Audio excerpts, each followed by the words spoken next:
ம் சரி, அதான் ஃபுல்லாக ஊற்றி டப்பா ஃபுல்லாக ஆக்கி வச்சிருக்கியே ஃபுல்லாக. நீ காட்டு, நீ சாப்பிட்டியாம்மா? ஐயோ தண்ணி எல்லாம் குடிச்சிடுறா அக்கா தானே பாரு. இங்கே பாரு காலி டப்பா, நீ பாரு ஃபுல் டப்பா. இப்படியா பண்ணணும்? ஆப்பிள் சாப்பிட்டியா ஃபுல்லாக? ம், ஆப்பிள் நல்லா இருக்கா பனானா நல்லா இருக்கா? ரெண்டுமே நல்லா இருக்கா?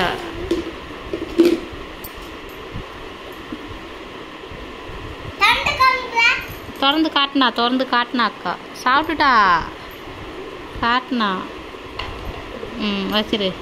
சாப்பாடு கூட்டு பாரு நக்கிறா பாரு. ஏய் நக்கி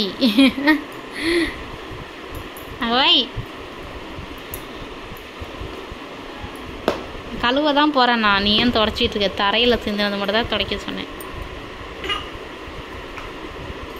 சாப்பிட்டியா? ம்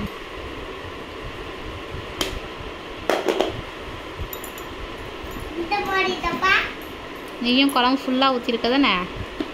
சிந்திரும் மேலே, கீழே வச்சு தர. ம் சொன்ன மாதிரி எவ்வளோ குழம்பு ஊற்றி அப்படி குழப்பி வச்சுருக்கீங்க ரெண்டு பேரும். ஆமாம், இதெல்லாம் ஏன் இப்படி கூட்டு சோறெல்லாம் மிக்ஸ் பண்ணி இப்படி வச்சுருக்க? அள்ளி சாப்பிட தானே ஃபுல்லாக. கொஞ்சம் நிறையா கொடுத்து சாப்பிட்டாங்கன்னு கேட்குற, அவ்வளோ நிறையா கொடுத்தா சாப்பிட மாட்டேற. பாரு மேலெலாம் பட்டுருக்கு பாரு தொட.